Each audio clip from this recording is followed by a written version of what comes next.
bringing up our team panelists. We have with us Jaden, Dontrell, Faith, and Dr. Bianca Waters, who is our behavioral health expert for this panel. So at this time, and without further ado, I will have Jaden kick us off.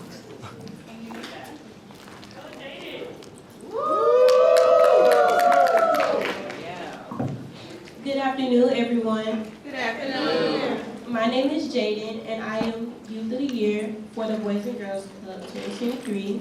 We are excited to welcome you to our Clinic Teen Chat today. During the chat, teens may share their experience regarding suicide and other mental crises. We want you all to have space to feel safe and comfortable participating in this decision.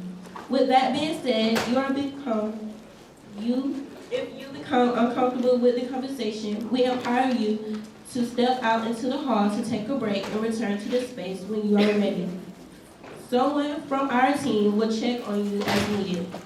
I am excited to bring a fantastic group of teens and a behavioral health expert to discuss how daily stress impacts daily functioning. We will address why discussing mental health is critical to healthy living. Mental health supports overall health, school, success, extracurricular activities, careers, relationships, and financial stability. Let's get to know our guests. We can offer their insight. First, we will have Faith to tell our audience a little bit about herself. Hi, my name is Faith. I'm 16 years old and I go to beautiful Windsor.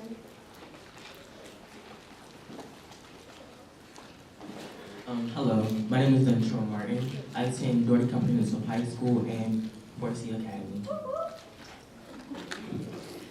Good morning, I'm Dr. Bianca Waters. I'm a child, adolescent, and adult psychiatrist. I'm originally from Smithville, Georgia, and I graduated from Lee County High School. Period.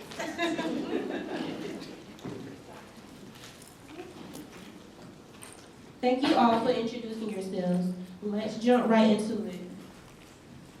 Each year, Vox ATL conducts a teen survey that collects insights and perspectives to inform adults who work with and care about youth. It is empowering to highlight that 59% of teens reported talking openly about their mental health, with only 14% answering no.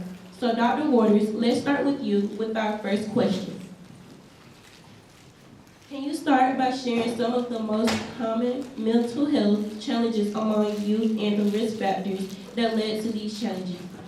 Absolutely. The two most common mental health diagnoses in children and adolescents are anxiety and depression. We'll talk a little bit later, I think, on the panel about how this can present differently in each child or adolescent, but there are a lot of different risk factors. Most children spend most of their time at school, and school can be a very stressful environment in terms of academic things, but also peer relationships, whether you're getting bullied, whether there's transitions in your friendships or relationships. So that can be one of the major risk factors that children can experience. Other things that children can experience in terms of risk factors include transitions in families, whether that's divorce, parents getting remarried, trying to figure out how to navigate that. Anxiety and depression can sometimes manifest itself then as well. Okay. Can you explain in your own words what mental health means to you?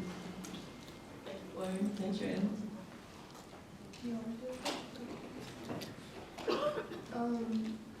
Well, mental health is basically how we deal with ourselves and kind of like what's going on in our own lives. And like, I know for me, like some people it can be like whether it's stress or anxiety or depression, or it's just like how the outside world affects them. And for me, I know I get a lot of stress because of schoolwork.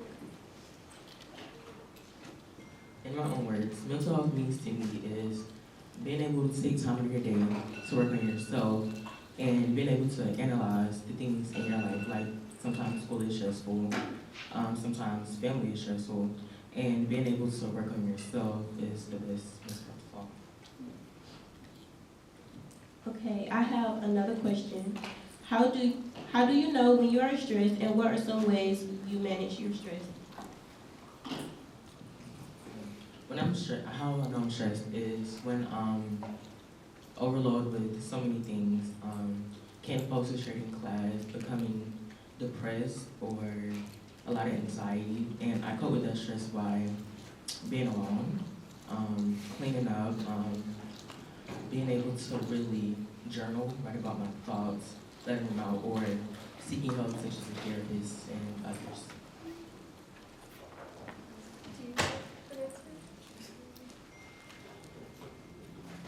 How do I know when I'm stressed is when I don't know what to do or if I break down. In some ways that I would manage my stress is use time management and to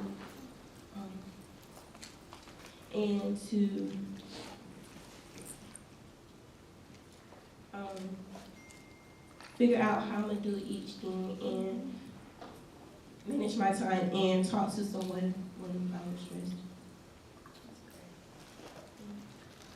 Another question I have for you all is how do some of your peers or family cope with stress, and do you think they cope in a healthy way? I know for my mom, there's this movie that my church made a long time ago called War Room, and it's basically like you have this room or closet in your house where you go and you pray and you just be with God. And I know my mom does it a lot. She has her closet that she goes into, and she says, when I'm in this closet, nobody can come in here, and she just prays and she talks to God, and she just de-stresses from all of her work because she's a teacher and she has like a lot of stress around that. The way my mother copes with her stress is she likes to come home, just get a relaxing shower, have some time to herself because she's an educator too. So working with kids is a lot. So she likes to come home. Sometimes she doesn't cook and I'll cook, but she really likes to just relax, watch a movie, enjoy the rest of her night. How my mom would cope is sometimes she would listen to her music, play her games on her phone, or watch TV and spend time with her family. And I think that is a really way to cope with stress. I have a question for Dr. Waters. Depression and anxiety have increased for youth, especially since the pandemic. What are some other factors that may have influenced this? I think the pandemic was a very unique time for a lot of people. I think that the most notable thing is that a lot of people either experienced loss personally in their families, or they were seeing a lot of loss being displayed on TV and through the media, and that can be a hard thing for people to see and kind of know how to navigate that. So I think that was one of the things that the pandemic did. I also feel like the pandemic kind of robbed children of a lot of experiences that they were expecting to have, whether it was father-daughter dances or proms or traditional graduation experiences. There's some loss that's associated with that too. I think that's all I can think of. I have a question for you. Are you afraid or anxious about sharing your struggles, and why? I would say it just really depends on the situation. The reason is because during COVID, I was very antisocial. I disconnected from a lot of people because I just felt like didn't need anyone around. So I think sometimes you do hide it because you don't want anybody to see how you're feeling. You want to keep up the persona that you're happy all the time, and you're really not. I would say yes, I am afraid about sharing my struggles because I don't like anyone to feel sad for me, and I would like to cope it on my own, but I think I should change that so I could have someone to help me. Another question I have is, how have you supported friends or peers through challenging times, and how would you like to be supported? I think it's kind of funny because something I've found like common in like among people our age is that we want to be independent even though this is the time in our lives when we should probably be most dependent on other people because we're still growing. And we want to be each other's support systems, and we want to say to our friends that I'm going to be there for you and I'm always here if you need to have someone to talk to you. But at the same time, we're not willing ourselves to do that. We're not willing ourselves to just have a moment of weakness and talk to our friends and tell them what's going on in our lives and why we may not be having the best of days. But it's just because we feel like we have to be on top of everything.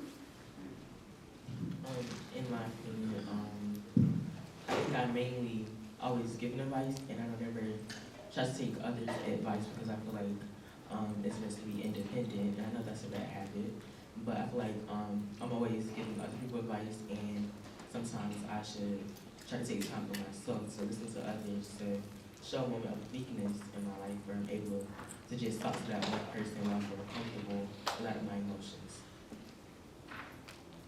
Dr. Waters, I have a question for you. Can you describe the signs and symptoms of a teen experiencing a mental health crisis? Yeah, so it can look very different depending on the person. I like to think of them in terms of like yellow flags and red flags. So yellow flags being changes from your baseline. So if you're used to sleeping 8 hours a night and you start sleeping 4 hours a night, that's a yellow flag. If you're used to sleeping 8 hours a night and you just want to be in bed all day, that's a yellow flag too. If there's changes in your relationship with food in terms of you wanting to eat more or eat less, those are yellow flags. If you are having a lot of worry thoughts, thinking a lot about what's going to happen the next day, thinking a lot about the past, things that you could have did differently, those are yellow flags for me. I think that red flags are the ones that I think get a lot more attention in terms of thoughts about death, dying, not wanting to be alive, engaging in self-harm.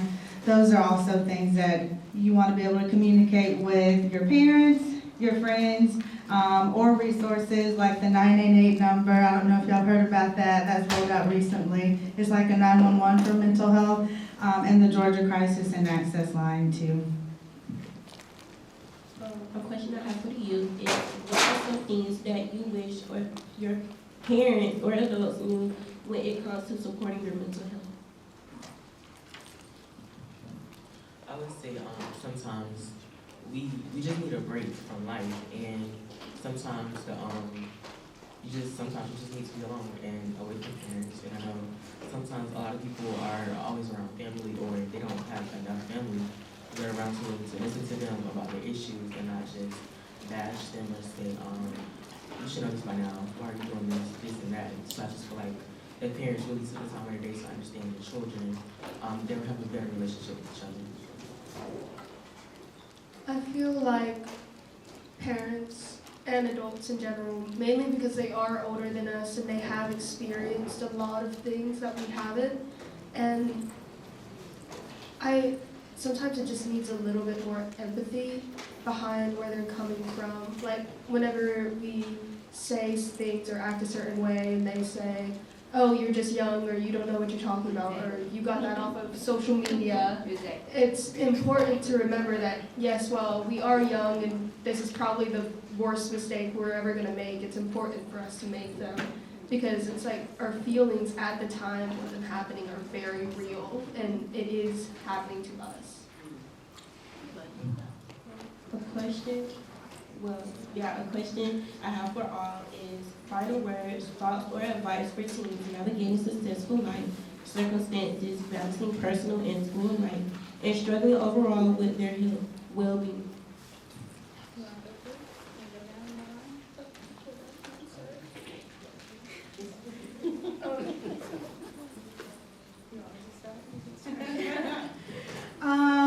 I think that my big takeaways are it's important for you to lean into your support system, whether that's your friends, your family. Know that you're not alone, and that even though sometimes it doesn't feel like it, there are people around you who care about you and want to make sure that you're safe. Being aware of local resources. So I'm a psychiatrist at Albany Area Primary Health Care, but there's also Aspire. There's Journeys that provides counseling services, and if you're here at Albany State, I think that y'all have student counseling. as well. So just being aware of resources outside of family and friends that can be a support to you. As stressful and as integral and important a time as it is right now, since most of us are going into high school or college soon, you should know that none of that is as important as your mental health is right now, because all of this will go away no matter what university you get into. It's important, but it's not as important as how you treat yourself right now and the relationships you build with other people. My big takeaway is say, I think you should work on yourself before others, because I feel like sometimes if you're always helping others, how do you have time to work on yourself? So my big takeaway is get some words of wisdom, say your affirmations every morning, just work on yourself.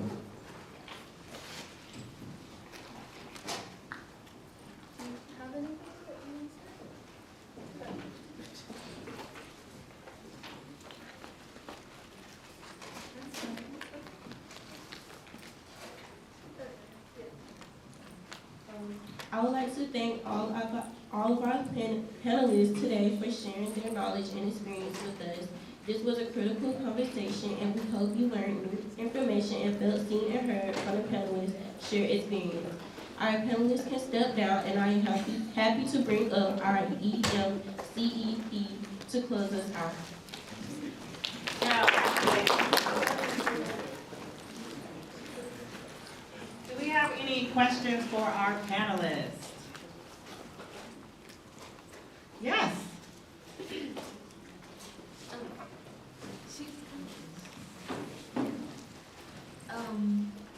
So it's like, when you have two things going on, it's gonna give two, right? And you trying to manage them at the same time, but not be stressed out. Is it a way that, I don't know, that you could like, like prioritize which one is not more than the other, but what's something you need to focus on more than the other? Because I get what you were saying, that as you know, some of us are graduating soon.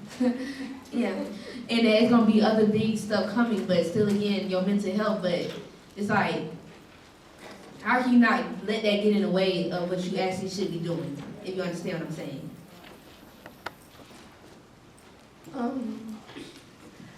I know that I have a lot of extracurriculars, and I also take a lot of AP classes, so I know what you mean by having a lot to juggle.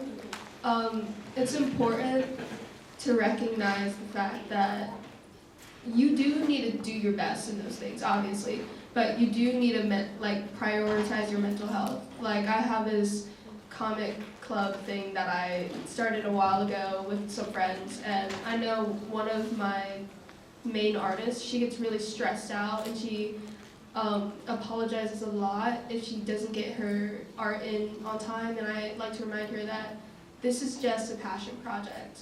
Ultimately, your grades will affect you, but they won't affect you long term, but your mental health will. How you build up your life right now is gonna affect how you stand as an adult, because if you constantly put all the stress on yourself now, then imagine how you are like 20, 30 years down the line when you have a job and kids and whatever else.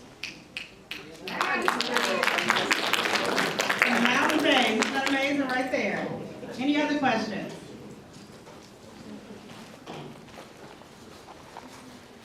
Any other questions for our panelists? Dr. Waters, did you want to respond to that?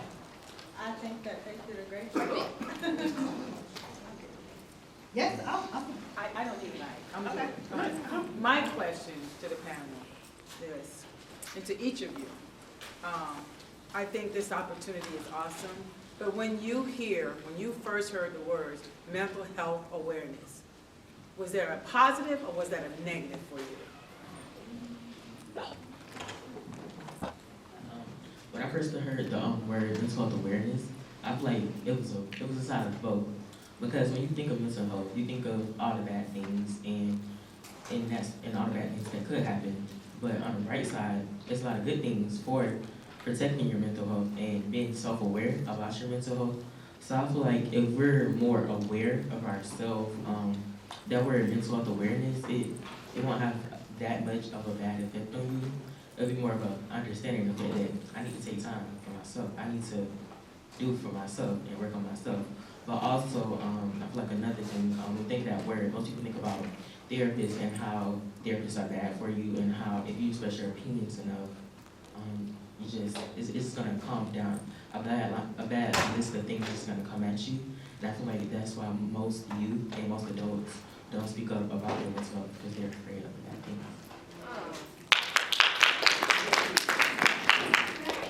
She said all of you. I'm waiting for all of you. I think the one thing I just want to comment on is I completely agree with you that children are a lot of times thinking about worst case scenarios. And at the same time, as mental health professionals, our job is to keep you safe. So if you say something to us that makes us worried about your safety, we are obligated to make sure that you stay safe and we keep you here on this planet. That's very important. We don't want that to keep you from talking to us about what's going on, but we want you to be able to keep talking to us and not do anything to hurt yourself. I think that there's a lot of stigma when it comes to mental health. So when I hear that phrase by itself, I think negatively. And I think that in my job every day, I try to break that stigma and shed a positive light on seeking mental health, whether that's taking medication, seeing a therapist, going to groups, whatever that is. So mental health awareness to me is all a positive thing. It's just making sure that the community is aware of resources, aware of signs and symptoms, and know where to go to get help if they need it. To me, I thought that mental health awareness was a negative thing, but actually it is not. It is helping you along the way and helping you if you're like stressed or you don't know what to do or you don't have anyone to talk to. And I think mental health awareness will help me because it's a lot of things that I want to say, but I don't know how to say it, and I just need someone to talk to. So, You've done a great job. I think it could, again, be both ways, positive or negative, because it's important. Like, I feel like nowadays we've gotten a lot more, like, we've gotten better at talking about it and destigmatizing it and not making it as taboo as it used to be. Because I feel like people used to be scared about talking about their mental health because we all had the feeling that we had to be at our A game and that this was uncommon and that nobody else goes through it. But everybody has mental health and everybody deals with these stresses and problems. I feel like it could be negative in the aspect that if it's like false information or like whenever there's a difference between symptoms of different mental health problems and actually having the mental health problems. So if you spread wrong information, then that can be a negative aspect of it. But if everybody's correctly like educated about it and we get rid of the stigma around it, then it's a positive thing. Yeah. Do you have any more questions from the audience? There's a question. I don't even like. Okay. It's not really a question, but hello everybody. I'm Tamara Davis. I'm a 21-year-old Healthy Human Performance major here at the unsinkable Albany State University. And I'm actually president of an organization called Active Minds. And Active Minds is an organization here on campus that we focus on mental health awareness and suicide prevention. And I just want to tell these young adults, like, having these conversations right now is very important because when I was in high school, we didn't have these conversations. So I just want to tell you to keep spreading, keep inspiring, keep having these uncomfortable conversations so we can make them comfortable again. Because being here at college, like, you realize like a lot of people may be going through something and you don't know it and they just walk around smiling and stuff. But it's important just to check on one another. As we so-called rambling, we make sure that we, hey, how you doing? You okay? You doing well today? And stuff like that. So I just want to congratulate y'all, but not only congratulate, but keep moving forward. And the things that y'all doing is so wonderful. It's so great. So I just felt like I just needed to share that. But yeah, that's all I had to say. Thank you. Any other comments or questions for our panelists? Yes. You want the microphone or? No, I'm good. Okay. I'm Rashad, everybody. I'm a father of 3, and I'm gonna be very brief, but I just feel like it's my obligation to, be a different light. I am a male, and there's not a lot of male involvement in the youth. I come from that background, hence I'm the best of both worlds. I got street and I got both. That's good and that's bad, but that's not for here or now. My thing is, I just want to say to all the Albany States, y'all do y'all thing, congratulations. Y'all inspire even a guy like me. To all the youth, be inspired by people like that. Always have your own voice, your own opinion, and don't be afraid to be you. And for all the panelists and everybody, man, God bless y'all. Y'all keep doing what you're doing, and just be blessed.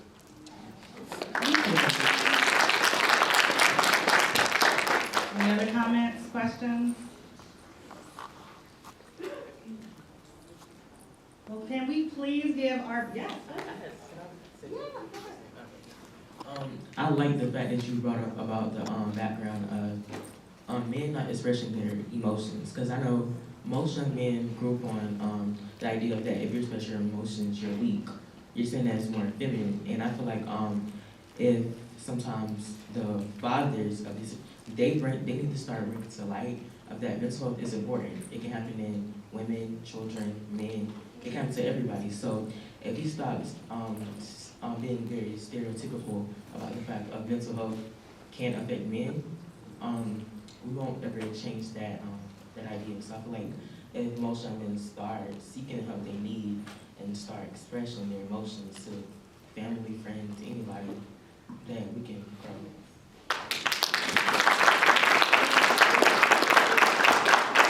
Any other final comments from our panelists? I'll just say one thing in terms of what he just said. Now that you know that, you are charged with the responsibility of going for the next generation and making sure that our young men know that they can express their emotions.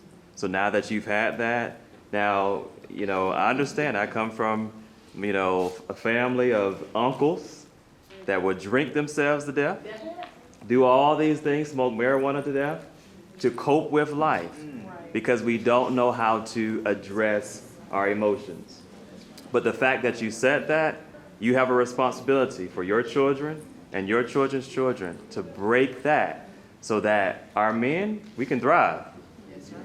And we can function in this world and understand that sharing our emotions is very healthy.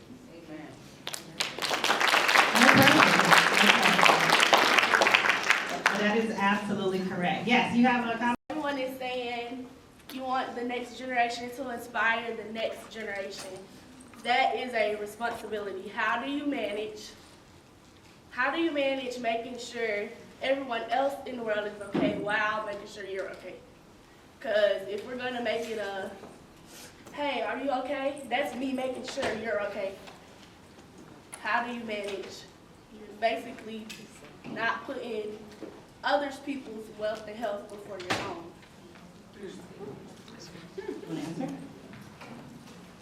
Oh, child, that's a big one. Still working on it. Let me process that for a few seconds.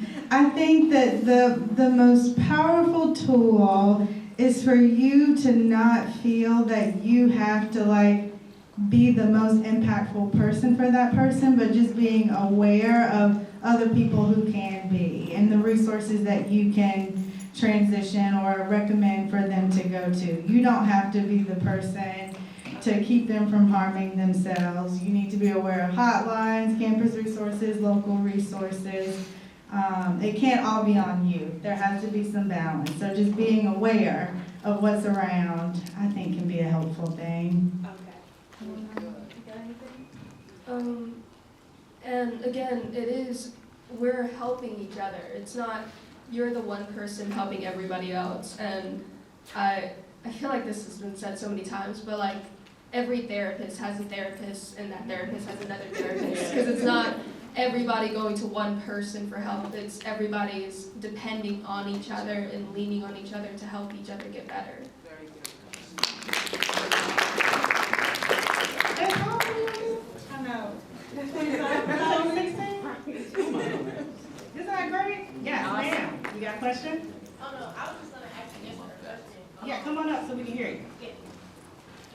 Hello, everybody. Once again, I'm Cameron Davis. To answer your question, really, because I have a problem with this dearly, because I just feel like I want to help everybody, save everybody.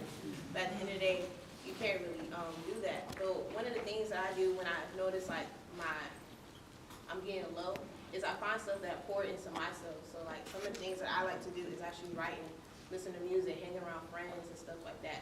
So once I energize myself with those things, I know that, okay, cool, I can go back out and I can go talk to this person about this thing or that person about that thing. I always relate like everybody or myself as like a phone battery.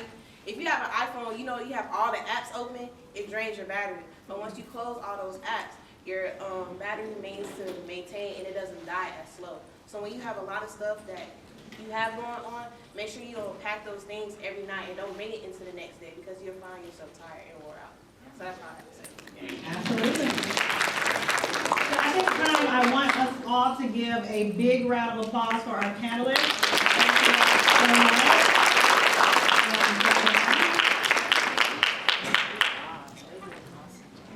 And this is exactly why we exist at Silence to Shame. It is to create more education and awareness about mental health. And if you don't know by now, I'm going to remind you that one, everybody has mental health. If you have a brain, you have mental health. Not everyone has a mental illness, which is very different, right? That is the diagnostic criteria that is provided by Dr. Waters, Dr. Ayunkole, who can really give that diagnostic criteria. But there are times when we're anxious. There are times that we are sad. There are times that we get overwhelmed. It doesn't mean that there is an illness. It just means we have some challenges. We have distress, right? And that's okay. It's also okay not to be okay. And you are absolutely right to my men, is that you all are not absent from emotions, right? You have them. The way you express them is important. And it's important even as adults that we start modeling that for them. It doesn't mean you have to cry in a corner and be all emotional. I am a woman, I don't like crying, okay? Let's just be very honest. It doesn't require all of that. And let's be real, crying is a therapeutic release. So when you are frustrated and you're angry and you have all of these emotions and you have no release, crying sometimes can do that. You know what else can do that? Laughter. Just laugh. Make yourself force laughter. You'd be surprised how your mood changes. Stress is a physiological response, which means your body responds to stress, not just your mind, right? It's not just your emotions, but your heart rate speeds up. You have all of these other things, hormones are being released in your body, so things are happening, you're not even aware of it. But that's why it's important for you to maintain your stress now, because when you get older and you're my age, then you're trying to figure out why you have hypertension, diabetes, fibromyalgia, and muscle and arthritis and everything else, because all of those issues are stress-induced. So it is important to understand, to really understand what stress looks like for you, what mental health looks like.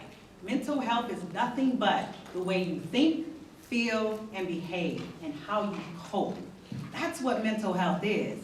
All of those other things, right, that comes along with the territory. So it is important that you have those outlets. And that's why Silence to Shame exists. We exist to eliminate mental health stigma so that more people are connecting to the supports that they need. It doesn't mean that you always have to go to a psychiatrist or a psychologist, but that you're talking to your doctor, you're talking to your friends, you're talking to those who can help support you, and that you are prioritizing yourself. So when the question comes up, you know, what do I do when I have a whole lot of things? Guess what? You're one person, you can only do one thing at a time.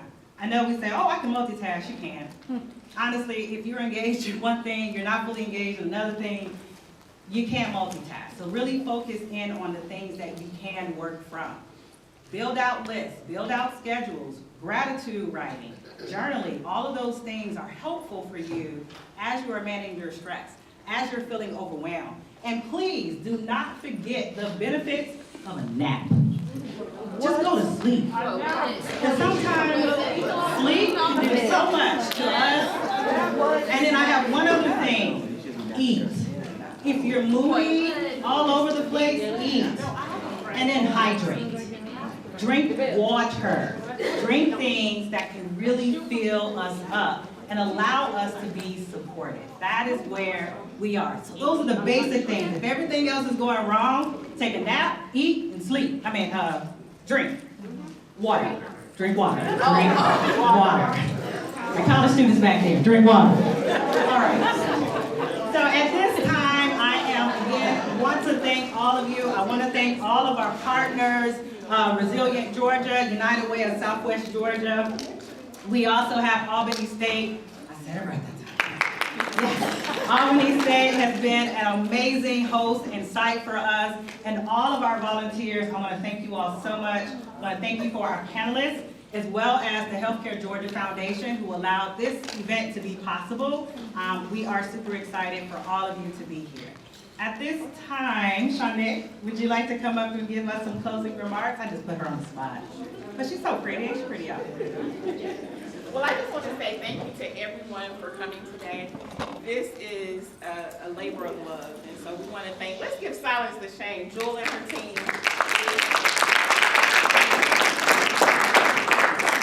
They work throughout the state of Georgia, but they thought it not robbery to come to Southwest Georgia to provide us this resource. So we are eternally grateful for that.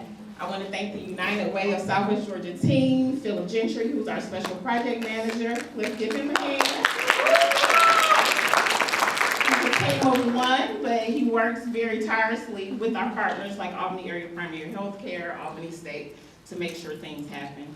I just want to emphasize that you do have a resource. In addition to the therapists that are here, Resilient Southwest Georgia is here. We provide workshops, we provide trainings every single month for young people in the Southwest Georgia area.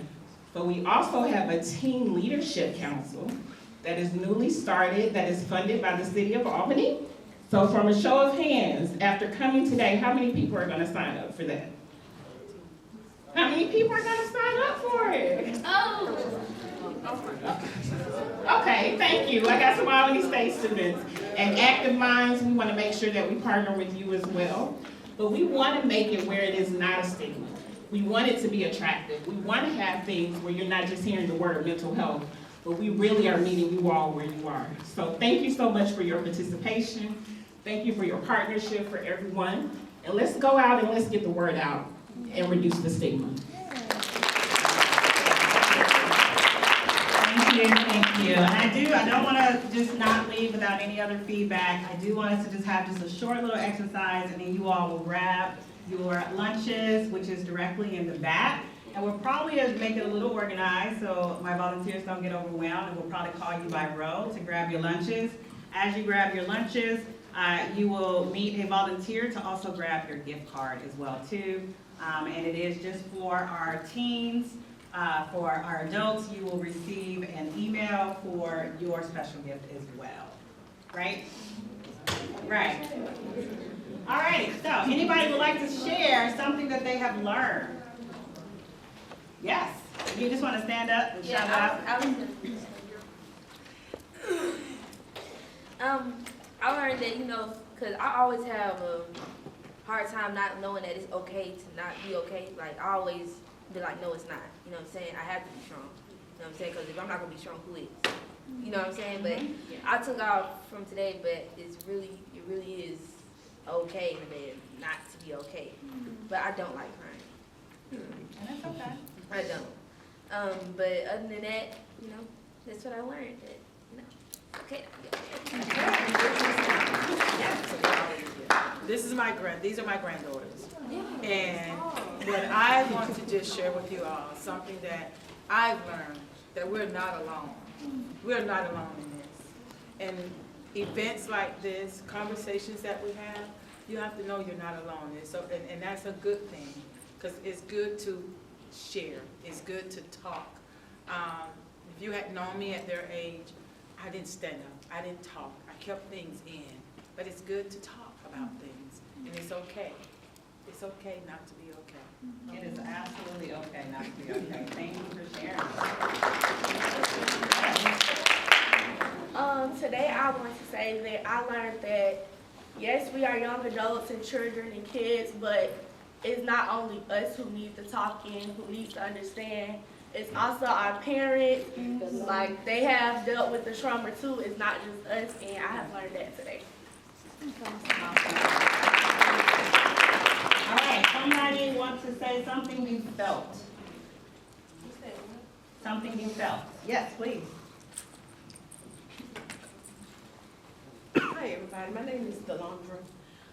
Something that I felt was from Faith when she mentioned how she does something and then her mom says, oh, you didn't know what you were doing. You did that because you were young and you were not thinking. I'm actually guilty. I do that to my children, and glad to hear Faith say it because they don't really express to us and tell us how it makes them feel when we do that. You know, we're like, be quiet. You don't know what you're talking about. I know what I'm talking about. I'm grown. I've been there before. So to hear her say that, I'm sorry. I did this to my daughter last night, and I want to apologize to her. I'm sorry. To be able to listen to my children more and to understand what they're coming from.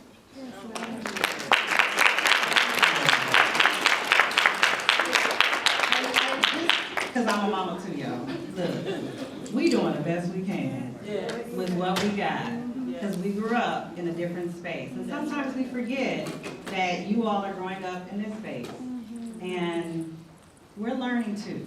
I know y'all think we have it all together. I'm just gonna tell y'all, we don't. We ain't got it together. We gotta figure it out every single day, just like you are. So just be great. Don't be afraid to speak up though, and just remember finding ways to speak up. Because we're not always in the space to hear it either. So finding time to do that. You know what I used to do when I was younger and I needed to get my words out?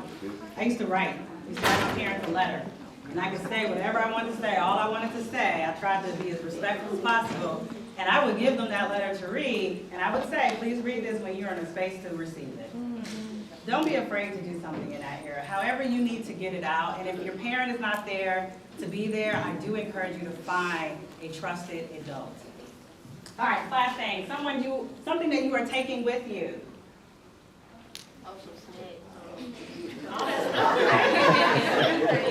All that stuff, all of it, I appreciate it. I hope you're taking some of the lessons learned as well, though. Use the physical items, but also use the mental items as well, everything that you have learned for today. So I am not going to hold you any closer for lunch, and I know that it's now our nap time. So again, I just want to thank you all again for being present, for being whole, for being vulnerable, and just to remember that it is okay not to be okay, and there are people to connect with you that can help you through that as well. Thank you again, and have a great rest of your Saturday.